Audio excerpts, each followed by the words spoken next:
Olá, internet espectadores, eu sou o Bruno Germano e hoje vamos falar de programação. Hoje em dia existem muitas linguagens de programação para você escolher, para estudar, trabalhar ou para você se divertir aí se você curte programar. Decidir qual linguagem de programação você vai gastar o seu tempo para estudar, trabalhar e etc.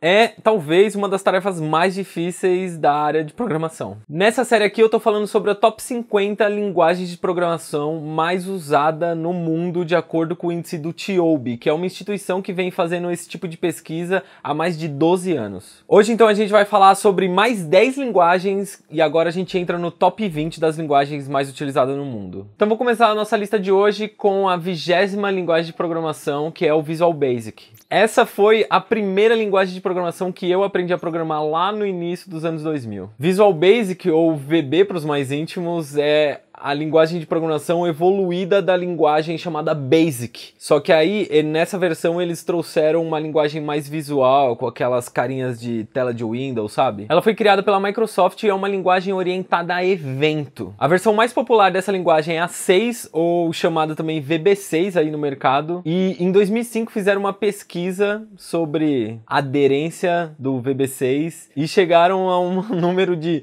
62% de todos os programadores do mundo usavam VB6 para trabalhar, para vender projetos e coisas assim. Meu primeiro emprego foi fazer um sistema de contas a pagar e a receber em VB6, aqueles pequenos programinhas para empresas pequenas. Uma curiosidade é que a primeira versão do Visual Basic não tinha acesso ao banco de dados, tipo, você só conseguia fazer telas, Windows Form e algumas coisas lá dentro da linguagem de programação. A Microsoft nem colocava tanto crédito nessa linguagem, mas a aderência foi tão grande que nas versões seguintes eles trouxeram suporte a banco de dados. Em 2002 o VB mudou muito com a chegada do .NET e ele até mudou de nome, começou a se chamar de VBNet. Mas aí é uma outra linguagem e eu não tô falando dela. Eu acho que hoje em dia não existem muitas coisas novas sendo desenvolvidas em VB. Então você vai usar ela quando você estiver dando manutenção em algum sistema antigo ou quando você estiver trabalhando na área de tecnologia de uma empresa muito pequena que não tem dinheiro suficiente para investir e modernizar esses sistemas, já que VB6 é uma linguagem já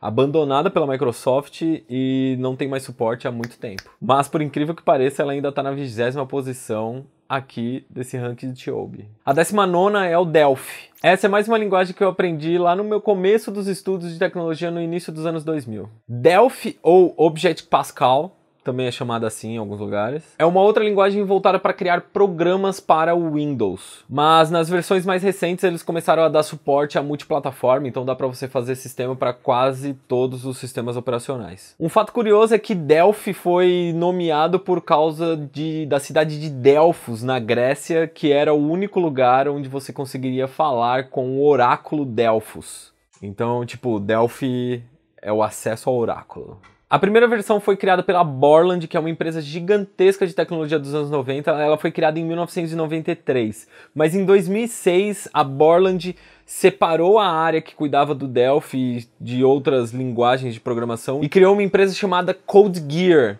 que só cuidava de ferramentas para desenvolvimento. Só que aí em 2008, essa empresa foi vendida para Embarcadero, que é uma outra empresa de tecnologia, então hoje o Delphi chama Embarcadero Delphi por causa de todas essas trocas de propriedade. Essa é uma linguagem voltada para desenvolvimento de programas para desktop, com aquela carona de programa de desktop. Inicialmente, então, ela só funcionava para desenvolver programas para Windows, mas hoje, como eu disse, já é multiplataforma. Então você vai usar essa linguagem para desenvolver programas desktops para diversas plataformas. Essa linguagem é usada principalmente para desenvolver programas de cliente-servidor, sabe aqueles programas de empresa e coisas assim? Onde alguém está trabalhando no seu computador, que é o cliente, mas ele está conectado a um servidor, a um banco de dados ou coisas assim. Mas Delphi também já foi usado até para criar jogos. Isso mesmo. 18ª é a Go. Go ou Golang é uma linguagem jovem, mas nem tão jovem assim. Ela tem mais ou menos 10 anos e foi criada dentro do Google. O intuito do Google era criar uma linguagem onde você conseguisse criar programas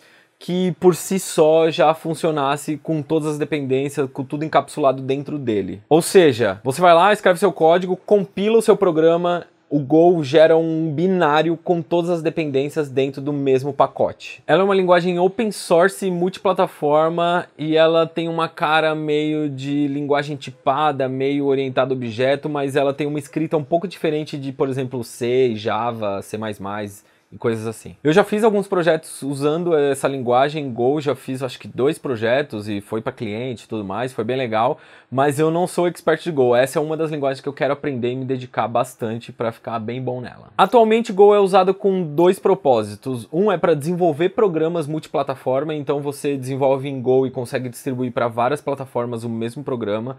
E outra que está crescendo muito é usar ela para desenvolvimento web, mas principalmente para usar em projetos de microserviços serverless. Como é uma linguagem muito pequena, muito enxuta e que todas as dependências já estão nela, então o que acontece é, estão desenvolvendo pequenas funções em Go e distribuindo ela como pacotes de microserviços por aí para aumentar a escalabilidade de projetos gigantescos. O Google, por exemplo, usa muito Go, claro, eles são dono de Go. A próxima é Swift. Essa é uma linguagem de propósito variado e multiplataforma, como várias outras que estão aqui. Então, funciona em várias plataformas e você pode usar orientação a objeto, pode usar uma abordagem com paradigma mais funcional ou qualquer outro que você quiser. Ela era uma linguagem resultado de pesquisas científicas da faculdade de Stanford, só que ela sempre teve uma pequena ajuda de alguns engenheiros da Apple para evoluir, mas nada muito oficialmente. Em 2014, a Apple anunciou oficialmente que ia adotar o Swift como a sua principal linguagem para desenvolver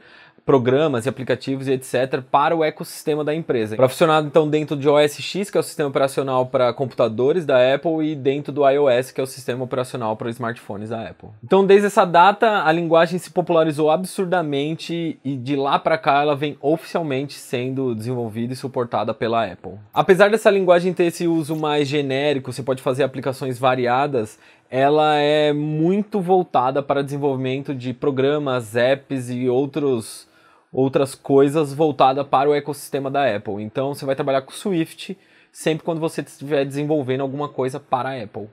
16ª agora é o Groovy. Essa é uma linguagem muito parecida com Java e na verdade ela é uma evolução do Java e funciona perfeitamente com o ecossistema do Java. Ela pode ser estaticamente tipada, que é tipo Java, ou ela pode ser dinamicamente tipada, que é mais parecido com Python, o jeito que o Python lida com os tipos. Apesar dessa toda semelhança com Java e funcionar dentro da JVM, que é o mesmo ecossistema do Java, a escrita do Groovy é muito diferente da do Java e eu acho um pouco mais fácil e simplificado. Como ela é uma linguagem de propósito variado, aonde tiver JVM você consegue usar o Groovy e fazer qualquer coisa. Mas Groovy é usada principalmente como linguagem de back-end para sistemas web. Então a gente constrói serviços e microserviços usando Groovy para web. Fora isso, essa linguagem também é utilizada para automação de processos e até automação de testes e coisas assim.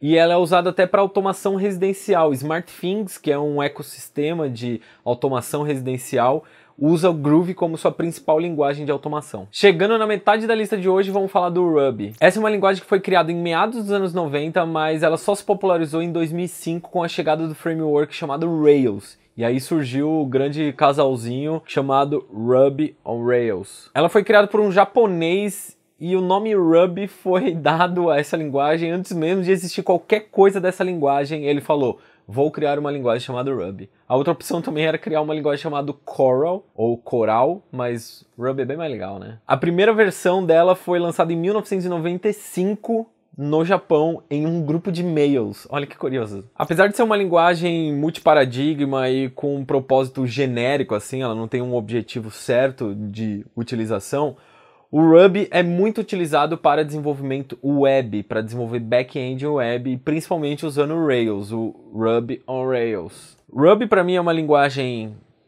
feia, eu não gosto muito da escrita do Ruby, mas isso é só uma opinião minha, mas eu acho que o Rails realmente transformou o mercado de frameworks web do mundo, assim. Depois do Rails, muita coisa e muito framework mudou por causa da chegada dele. Ele trouxe muitas abordagens e muito conceito legal para o desenvolvimento web. A 14ª posição é ocupada pela R. Essa é uma linguagem voltada para computação estatística. R foi criado por 2 engenheiros da Nova Zelândia e tem esse nome por causa que a inicial dos 2 engenheiros começa com a letra R. O nome deles é Ross e Haka, e Robert Gentleman. Então, RR, vamos criar uma linguagem R. Super criativo. A primeira versão dela foi criada em 1992, mas a primeira versão oficial, assim, tipo, podem usar, foi lançada só nos anos 2000. Como ela é uma linguagem voltada para computação e estatística, ela é muito usada para pesquisa científica e pesquisas na área de tecnologia. Porém, muitas empresas usam R como uma ferramenta de business intelligence para calcular e processar dados internos das empresas, e tem até jornal que usa para fazer cálculo de pautas e etc. para notícias do jornal. 13ª posição hoje é o Perl. Perl. Enrola até a língua, né? Essa linguagem foi apresentada em 1987 como a linguagem oficial script para extração de relatórios em sistemas operacionais Unix. Ela combinou vários aspectos de várias outras linguagens populares na época, como C, como Shell, Awk e Seed. Não sei. E aí começou a surgir essa linguagem aí que tá por aí até hoje, o Perl. Mas de lá pra cá ela evoluiu muito e nos anos 2000 ela foi completamente recodificada, desenvolveram uma outra linguagem do zero, um novo Perl para o mercado. Ela então é uma linguagem interpretada, multiplataforma e multiparadigma. Ela é conhecida então como o canivete suíço de linguagens scripts. Dá para fazer muita coisa em muitas plataformas diferentes. Mas em geral ela é usada para automação de sistemas e programação de redes. Tipo aquela coisa bem TI mesmo, de cuidar de servidores, cuidar de redes e etc. Mas existe alguns usos dela também em mercado financeiro, em biotecnologia e em até programas com interface gráfica, tipo programa de computador mesmo, aquela cara de programa mesmo. Seguindo reto para final agora, a 12ª posição é o Assembly. Essa é uma das, ou se não, a linguagem mais popular de baixo nível. Baixo nível é aquelas linguagens onde você programa com raciocínio e até com uma escrita muito mais parecida com a máquina do que com as pessoas. Ou seja, você acessa diretamente o hardware, a memória, o processador usando essa linguagem. Com ela você diz o que o hardware tem que fazer com as suas instruções. Cada arquitetura de computação e cada sistema operacional tem a sua própria versão do Assembly ou algumas coisas peculiares da sua versão. Em geral a linguagem é muito parecida, mas depende do fabricante do hardware as coisas que você vai escrever. Essa foi uma das primeiras linguagens de programação que existiu na face da Terra e ela vem sendo usada desde a invenção do computador. Existem registros de Assembly de 1948. Você vai usar então essa linguagem quando você vai precisar controlar diretamente o hardware de uma maneira bem baixo nível, assim, bem crua. Foi com essa linguagem que a Atari criou o videogame Atari. E é com essa linguagem que fabricantes de placas de vídeo criaram o codec X264 ou H264, que é o que permite a gente pegar um vídeo e quebrar em pequenos pacotes e fazer streaming dele, ou seja, mandar ele pela rede. E é só assim que o YouTube funciona aqui hoje, ó. A última linguagem de hoje, então, ocupando a 11ª colocação, é o MATLAB. Por incrível que pareça, a MATLAB não vem de matemática, apesar de falar sobre matemática. Eu sempre achei que MATLAB queria dizer, tipo, Mathematical Laboratory, mas não. MATLAB vem de Matrix Laboratory. Ela é uma linguagem multiparadigma voltada para a computação numérica. O maior trunfo dessa linguagem é fazer cálculos complexos, tipo complexo real, assim, muito complexo, com matrizes de dados, matrizes de números e plotar tudo isso num gráfico bonitinho, às vezes até em 3D, assim. O desenvolvimento dessa linguagem começou no final dos anos 70 e em 2018 a empresa fez uma pesquisa e descobriu que 3 milhões de programadores usam MATLAB pelo mundo. Incrível, é muito grande mesmo. Não é à toa que ela tá bem perto aqui do top 10 das linguagens mais usadas. Uma coisa legal dessa linguagem é que ela tem uma série de easter eggs. Quem é usuário de MATLAB, assim, hardcore, consegue, conforme você for usando a plataforma e programando, você descobre vários segredinhos e várias piadinhas dentro do MATLAB. Se você programa em MATLAB e sabe algum easter eggs, compartilha aí pra mim. Como ela é uma linguagem voltada para cálculos complexos, cálculos com matrizes e plotar gráficos, ela fica muito restrita a esse ambiente que demanda esse tipo de cálculo complexo. Mas ela tem alguns usos também em imprensa especializada de ciência e tecnologia e tudo, que eles usam essas bases complexas de dados e de números para gerar pauta e fazer notícia mesmo e gerar os gráficos dela. A ideia dessa série então é fazer você conhecer mais linguagens de programação do que você já conhece e falar um pouco do uso de cada uma dessas linguagens. No total serão 5 vídeos, cada um contendo uma lista de 10 linguagens de programação. Esse daqui é o 4º, então a gente está quase chegando no final. Eu vou deixar aqui desse lado o próximo vídeo dessa série para você continuar assistindo sobre linguagens de programação. Compartilha esse vídeo com alguém e se você ficou com alguma dúvida sobre alguma coisa que eu falei nesse vídeo, deixa aí nos campos dos comentários que eu tô sempre aí para te ajudar. Eu vou ficando por aqui, muito obrigado você que assistiu até aqui e o próximo vídeo é o último, hein? Até mais, tchau!